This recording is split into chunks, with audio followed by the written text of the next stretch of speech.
Welcome to Choice Classic Radio. With 463 episodes made, The Whistler originally aired on the CBS radio network from 1942 to 1955. As usual, we remind you to like and follow us on Facebook, subscribe to us on YouTube, and keep the golden age of radio alive by donating at choiceclassicradio.com to our Patreon page. Give that donate button a click. And now, The Whistler. Wait a minute. Have you heard The Whistler?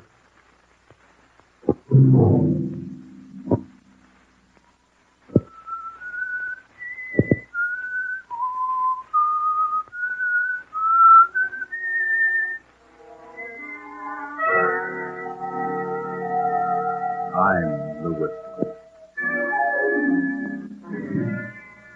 No. Don't forgive me. I didn't plan to kill you. No. It was John Hendricks. He waited for a chance to sell his soul to the devil. Money is not enough, John. Money is not enough. We want you, John. We want you. That was his wife, Martha, the former widow Mars. Yes, Mother. Yes. And her simple-minded son, Henry. Go ahead, son. Go ahead. We must have John Hendricks. Yes, Mother. Yes, Mother.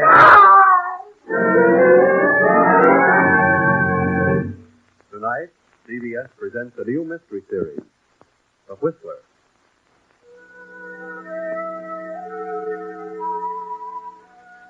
And I, the Whistler, know many things, for I walk by night. I know many strange tales, many secrets hidden in the hearts of men and women who have stepped into the shadow. I know the nameless terrors of which they dare not speak. And so I tell you tonight the strange story of Retribution. Gaze up this muddy, rain-spattered road. A small, lonely stone building appears against the lightning streaked sky. The dismal courthouse of a southern village. The village of Marsdenburg.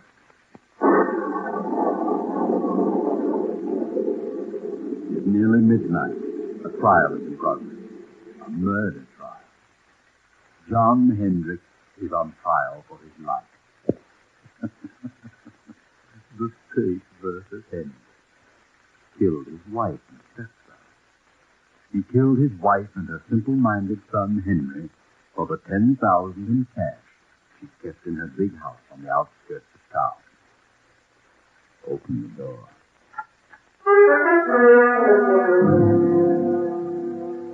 There he stands, John Hendricks, a huge, silent man of 50, large, bony hands. Close the door. Well, what do you think? Does he look like a murderer?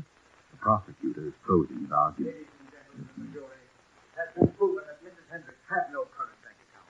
It has been proven that she did have a large sum of money which she kept on her estate. John Hendricks knew of this money and attempted to steal it, was caught in the act, and killed them both in order to cover up the theft. It was not a tramp who killed that old gray-haired lady and her simple son. There was only one intruder, one thief, one murderer. And there he sits, ladies and gentlemen. There he sits in all his guilt, a vicious killer, a murderer.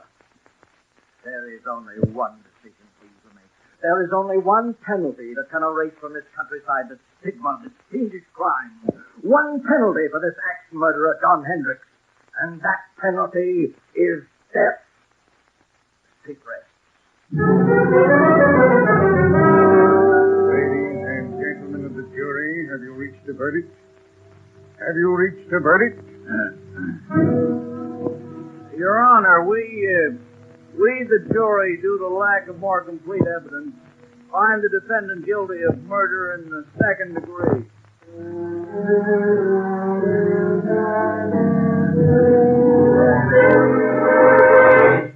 Second degree. Cheated death. You get life.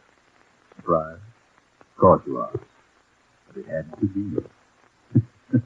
Yes, it had to be. I know. John Hendricks, stand up. Yes, John. Stand up. Face the court.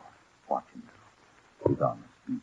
John Hendricks, I wish to state that I am not in accord with the findings of this jury. However, there's nothing for me to do but sentence you to the state penitentiary for the remainder of your natural life.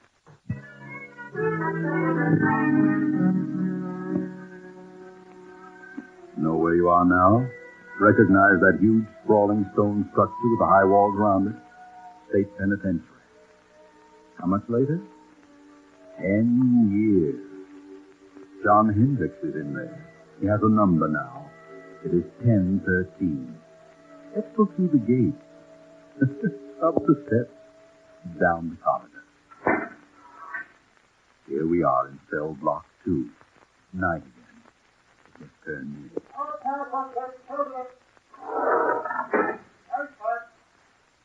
This has been going on for 10 years for John Hendricks, 1013, and his cellmate Bill, 1014. Bill, 1014, is a gangster, or rather he was. But he's changed during the 5 years he's been here. Bill has decided to go straight if he ever gets out, which is very doubtful. But he holds no resentment, has become more or less happy. Bill started reading here, philosophy and so forth. He's changed. But what about John Hendricks? Oh, no. Not Hendricks. Because he has a plan. He has a purpose. Move closer to the cell door and listen. All I got to say, Billy, is I think you're crazy enough to make the try with me. That's a matter of opinion, John. But it'll be simple. I got everything all set. It's all fixed. Not a chance of a slip-up. All fixed? Who with? Well, a friend of mine. Oh, so crooked guard. No, he ain't a guard. And then they got it fixed with a warden. What difference does it make who it is so long as the whole thing is set and fixed? Well, you've got to have some help, inside or out. Oh, Hendricks, I think you're nuts. You're crazy. I'm getting out of this place. I got a reason, a good reason. I got something waiting for me outside, something I can enjoy, something that belongs to me. I'm the only one that knows where it is, and I'm going out. You're in here for a good long time, brother, and if you don't want to go with me, you can stay and rot. Look, Hendricks, I still think you're nuts. All right, what of it? I got the right dope, ain't I? And it'll work. Suppose it does. Suppose you find this money hidden away on the old lady's estate. What good would it do you? You killed her and her son to get it. That's a lie. I didn't kill anybody. I say you did. It ain't true, not a word of it. But I know where the money is. Okay, you can break out. You can have the money, but... Well, I've done a lot of reading and thinking since I've been here. Ah, you're gone. Maybe so. But I know this much now. If I ever do get out, I'll do things a lot different. Believe me, Hendricks, I'll tread the straight and narrow. I've done a lot of things that I'm sure sorry for now. I can't undo them. But I won't do them again. No, sir, I'll do things different. Not the way I did them before. Ah, you're just a religion, but it won't get you out. Maybe not, but I'm resigned. I got exactly what's coming to me. And believe me, Hendricks, so will you. So will you. If you break out, he'll have you back one way or another. You watch and see. Well, I'm going, so you watch and see. Watch and see.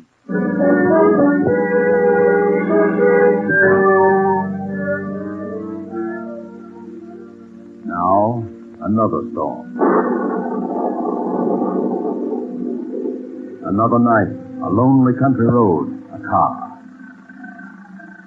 We're in the south. That village we passed a few miles back, that silent, sleeping village, was Marsdenburg.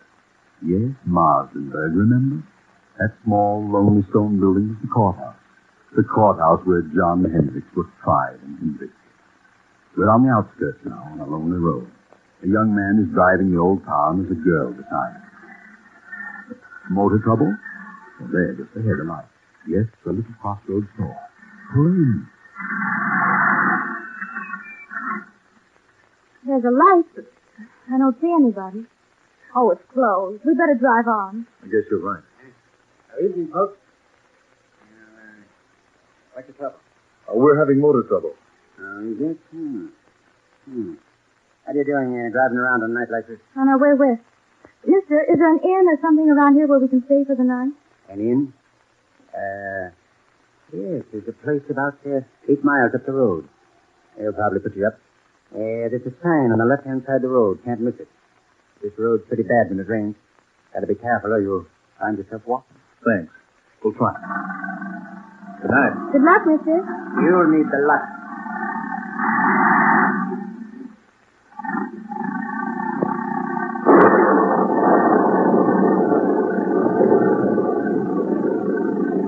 storm is increasing now. The muddy road sparkles in the flashes of lightning. The tall, dark trees sway back and forth in the fury of the storm like moaning lost souls. The little car lurches and bounces in its tight seat center of the highway. 2 miles, 3 miles, 4, maybe 5, and look, there it is, straight ahead. On the right side of the road, a blue light. Ah, yes, that's it. Wait, George. Did the old man say on the right side or the left side of the road? George, what's wrong? I don't know. The distributor must have gotten wet. Look, George. What? That blue light we saw, it's gone. Where is it? They must have passed it. Oh, we couldn't have. I was looking right at it. It seems as though it just disappeared in the thin air. I'd better turn in here. This motor won't last much longer. Yes, so. I can't see a thing. No, Can you? it's certainly a desolate looking place. There must be a house back in there. There it is. Look, there's a driveway. 20 feet ahead. Oh, yeah. Well, this motor's about to conk out. We'd better drive in and see what we can find. Yes. Drive in, George. You'll find something. That's right. Through the gate. Make the curve. Hurry. There goes a motor. A little more. Now. Oh, we just made it. Thank heaven. Yes, that's right. Always thank heaven at a time like this. All right. Get out and go up on the porch. Well, let me help you. I'm all right. What do we do with the bag? We'll leave them here in the car till we find out if there's anyone here. Come on.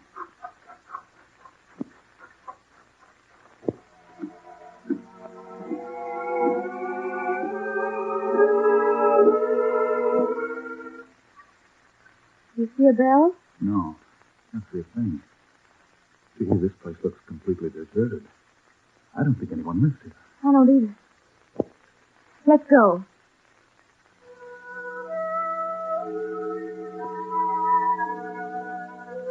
You are listening to The Whistler.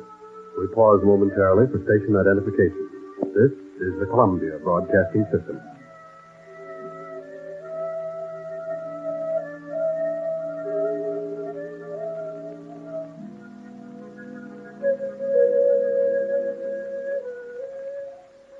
George, let's don't knock. I don't like this place. Let's go on. How with a dead motor? Where could we go? I'll knock. Well, all right. Ah, that's right. Knock, George. Knock. Go ahead. Louder. Again. We've got to have shelter. Yes, we can't stay in that car any longer. Can we? No. Afraid not. Here it comes. Now you're on your own, George. On your own. There is someone. Yes? Oh, Good evening. What is it? Well, you see, our car, yes, our car stalled. and we can't go any farther, and it's a terrible night out, but we thought we could stop here for the evening. Stop here. Why, yes, we saw your light and... Light? What light? Why, the little neon out in front. There is no light. Well, have you a room? Yes, there is a room. Well, could we come in? I mean, it's awfully wet out here. You may come in if you wish. Oh, thank you. Well, this is quite a relief. We were afraid you'd closed up for the night, especially when all the lights were out. Are the lights out? Yes, you see. Huh? Of course the lights are out. Oh, I didn't know. You do take tourists. Do we? Oh, yes, that's what they told us.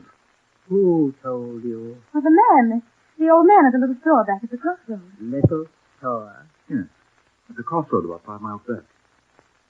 You know where the crossroad is, don't you? There is no store at the crossroads. There isn't. No. Look, madam, would you mind turning on the light? I can't see a Thanks. We have no light here. No light. Give me a flashlight. She means there's no electricity. No. There is no light here. Oh, throw the flash around. There must be a lamp. No. Don't make a light. We see well in the dark. We? Who's we? Is there someone else in the house? My son. Oh, he's going to bed? No. We're standing beside you. Beside who? You. Son. Yes, Mother. Oh! Gee, give me that flashlight. Got it. You got it. Oh, yes. How long have you been standing there, Bub? Since you came That's so. I didn't see you. You make a noise like a spook. Who are you? What is your name? George Kimball. This is my wife, Jo. We're on our way west with travelers. Traveler. So are we. What? Quiet, son. Quiet. No, let him talk. He's quiet enough. How long have you folks been living here? We lived here all our lives. How about closing the door? Is the door open? Why, of course it's... What? George! Now, take it easy, Jo. Don't get excited. Oh, look, madam, there's a candle on that table over there at the fireplace. Is there? Yes, and if you don't mind, I'm going to light it. Please don't. Oh, wait a minute. If you want us to stay here, we insist that we have some light. You want us to stay here, don't you? Do we, son? Yes, Mother. What are you looking at me for? Yes, Mother. Without light? Yes, Mother. George, let's go. I don't want to stay here tonight. This place doesn't look good to me. There's been no good here for many years. See what I mean, George? I don't get it. You don't seem to want us, yet your son does. How do you make any money that way? We don't make money. You don't? You mean you haven't had any guests lately? No, not for many years. Well, you can't expect them if you act like this. But we do expect a guest. Don't we, son? Yes, Mother. Well, he certainly has a surprise coming. Yes, he has. How many rooms have you? There are many rooms, but only one. Only one? That doesn't make sense. What do you mean? Only one for guests. You mean only one equipped? Yes. Well, if you've got it reserved for this guest you expect, what are we going to do? There is an inn farther along the road. They have rooms. They will take care of you. It will be best for us. Our distributor got wet, so our car won't run. Where is your car? Right at the foot of the steps. I see no car. You don't? Why, it's standing right... George, where is it? It's gone. Holy smoke, it is gone. Where? How? I didn't hear a sound. It must have rolled in. Throw your light around. Not a sign of it. Say, what goes on? Son, Yes, Mother. you move the car. Yes, Mother. I understand, son. I understand. Wait a minute. Your son moved it? How could he? The motor won't even run. And even if it would, we didn't hear a sound. No sound. How did you move it? I don't know. Oh, that's a fine thing. Here we are in a place where they don't want us and no way of leaving. Well, you've got us on your hands now. You'll have to make the best of it. No, George, no. We'll leave. Nonsense. This is all silly. Come on, let's have some light and cut out the monkey business. Wait. Son, what have we decided? Yes, Mother. We decided yes. Very well, if you wish. If you wish, you may stay. Stay until... Until when? All night? Yes, Mother. If you wish. That's better. That's more like it. Now I'll light this candle. There we are. Look. Wow. Look at the dust and the cobwebs. This looks deserted, like an old cellar. Well, how about the room? Do we get it, or are the guests we're expecting? There is another room that will do, perhaps. Well, could we see it? Yes. And by the way, how much do you charge? We charge nothing. You charge nothing. Nothing. Sounds silly, but it's right for us. We're running short anyway. Well, let's see the room. Very well. It is upstairs. After you, madam. No. You go first. Very well. Come on, bring that other candle. Come, son. Follow me. Yes, Mother. never saw so much dust. Well, they must like it. You know, nice clean dust. That room at the head of the stairs. Why, this room was well furnished.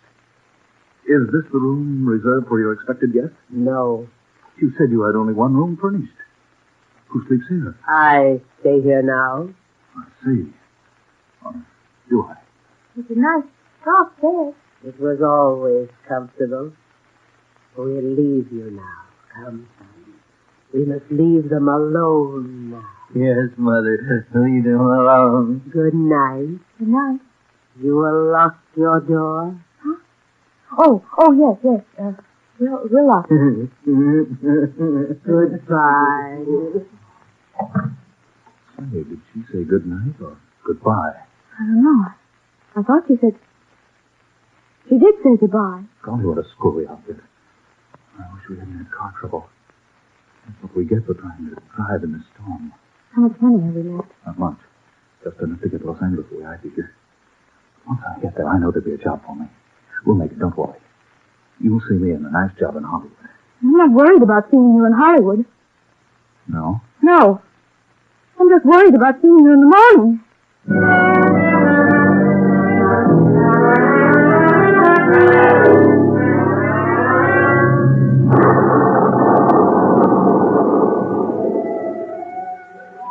The same night, but later. Midnight. Another car on the same road. You know who it is. It's John Hendricks. You know where he's going. He turns in at our deserted mansion, up the driveway, and stops. He steps out. Slips up the steps, opens the door, and throws his flash about the dusty room. Cobwebs glisten in the beam. A few moments, and the light comes to rest on the fireplace. He steps quickly to the mantel, draws a small hammer and chisel from his pocket, and sets to work removing a brick. Now he's finished. The brick is loose. He reaches in and withdraws a heavy yellow envelope. He starts to put it in his pocket, but suddenly freezes in his tracks. He can't move. He turns icy cold. Turn around, Hendricks. Turn around. Look. At the foot of the stairs across the room stands a woman holding a candle, and beside her a grinning youth holding an axe. Turn around, Hendricks. Look at their heads covered with blood. Turn around. John Hendricks, murderer! John Hendricks, thief! Martha. Yes, John. Henry. Yes, John. No. We've come for you, John, the same way you came for us. We've been waiting for you, John. We knew you'd come back for the money. We've been waiting. We've come to take you, John. No. Please don't come near me. Please. You must suffer, John, as we have suffered. I've suffered. Not enough, John. Not enough. I didn't mean to do it. I didn't plan to kill you. I went mad, lost my head. No, don't come near me. You can have the money. You can have it. Then give it to us, John. Give us the money. You won't need it now. Come, son. We must have the money, and we must take John. Come, son, come. No. There's the money on the floor. Money is not enough, John. Money is not enough. Go ahead, son. Go ahead. We must have John Hendricks, thief, murderer. Yes, Mother. No. I shoot. Bullets won't stop us.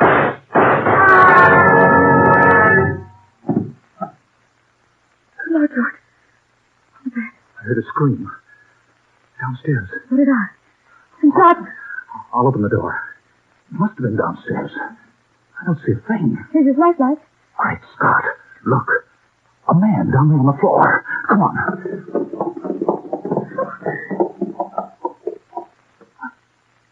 He's dead. Look at the gun. It's been fired. I don't see a mark on him. Let's get out of here. I'll say, come on. No, you don't. Time for your... George! Cops. What's going on here? Hand over that gun. Thanks. What are you doing here? Well, we're stopping here. That is, we're just leaving. I can see that. Know this man on the floor? Know him? Yes. Joan, what's the matter with you? No, we don't. Take a look at him, know. Frank. Yes, sir. What are you two doing here? Why, we're guests. Yes, we're both guests. Guests? Who's guests? Why, guests, lodgers, tourists, guests of the old lady. What old lady? The old lady that lives here, the old lady and her son. I'd have to cook up a better one than that. What do you mean? Drive here? Where's your car? The son took it. Son, old lady, what are you talking about? They live here. They said they owned this place. We had motor trouble, and they put us up for the night. What about him, Frank? Well, he isn't dead, breathing. Looks like he had a stroke or something. Him all right. John Hendricks. Take a look around. See if there's anyone else here. Yes, sir. What's your name? George Kimball. This is my wife. We're on our way to California. Do you know who this man is? Certainly. We've been on his trail. He's an escaped convict. This your gun? No, sir. Did he shoot at you? No, sir. You shoot at him? This gun's been fired, and we heard shots as we turned in the driveway. Not a sight of anyone, sir. Nothing but dust and cobwebs. Look, Campbell, you said there was an old lady and her son here. Sure. They were here all evening. They're not here now.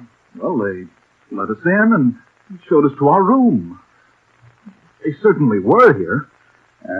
What did the old lady look like? Well, she had gray hair, wore a house dress and an apron. What did the boy look like? He was a big kid, about 20. Had a round, rosy face, and I think... Well, in fact, I know he was kind of simple-minded. He had a strange laugh, and he had red hair. Well, I'll be darned. What do you think of that, Frank? Golly, isn't it a creep? Why so? You know who you've just described? No. The old lady and her son who used to live here. Used to live? Yeah. They were murdered here 10 years ago. What? Murdered? Sure. This man on the floor was her husband, the boy's stepfather. He was tried for killing them with an axe and stealing her money and bonds. He got off at second degree because of lack of evidence. He escaped a week ago and headed this way. We've been on his trail ever since he entered this county. So you see, Kimball, if there was anybody else here tonight, it must have been a figment of your imagination. This house has been deserted for 10 years. Oh, George. Good Lord. Look, Sergeant. Found this envelope on the back doorstep. It's the money. Well, what do you know? The money and the bonds. Old Martha Hendricks' money. That's why Hendricks came here. But where did they go? The old lady? No place. Because they weren't here, Kimball. Well, better get them out of here and back to headquarters. Oh, wait a minute. Don't leave us. We won't. You're coming along, too. Why? They need you for a day or two. All right, let's get going, Frank. Come on. But where did they go? We saw them. I know they were here. Well, you certainly described them to a T, but don't worry too much about it, you know. Things like this can drive you nuts. You know what I mean? Things like this sometimes just happen. You know what I mean? No. Well, oh, come on, let's go before I get the heebie-jeebies. What did he say? Things like this just sometimes happen? Just happen? Well, sometimes they do and can't be explained. But not this time. Oh, no, not this time. This can be explained. Remember John Hendricks' cellmate Bill? Bill number 1014? He can explain. He knows all about it. Because he planned it. Bill wanted the money. He'd learned all the dope from Hendricks. He sent his pals, the phony spooks, made up like the old lady and her son, to grab the money when Hendricks recovered it. Too bad they dropped it in their hurry to get away. Bill didn't want to hurt John. He wanted to scare him out of it. Remember? Bill 1014 had changed. He said he'd never do things the way he'd done them before. And he didn't. Bill meant what he said. Good night.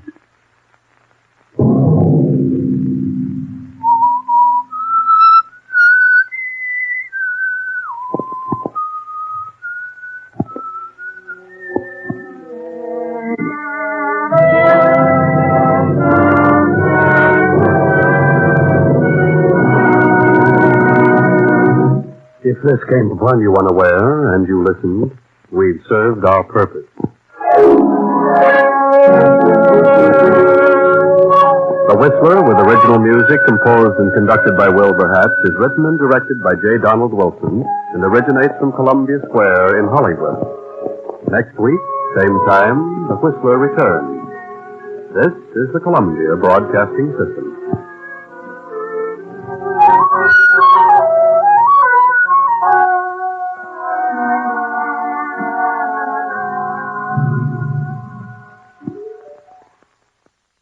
That concludes today's episode. We thank you, and we'd like to remind you to please donate at choiceclassicradio.com. Remember, your donations make episodes like this possible.